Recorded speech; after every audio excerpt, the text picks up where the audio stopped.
I would rather the police not be in my community. I was arrested for doing Tom Woods' podcast. Seriously. That's why I got a gun charge.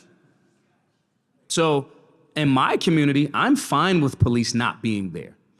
In exchange for that, unless we call you, right? In exchange for that, everybody should have a gun. And if you come into our community with violence, actual crime, I want to be clear, actual crime. I do a thing that creates a victim. I violate your house, your highest property, your body, right? And then I think that person should get shot. We don't have to complicate this, right? So what's happening is, on one hand, you're letting violent criminals out from jail.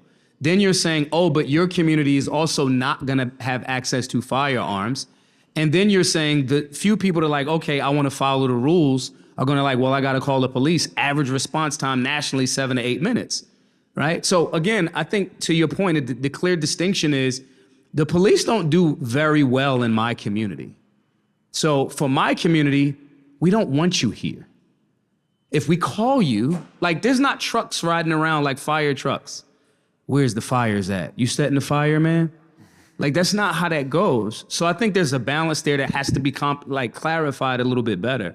I don't know, how many people would be okay in the community that you live in, unless you're really rich in the room? If you're really rich in the room, you probably like live in a gated community. So I'm not talking to you, all right?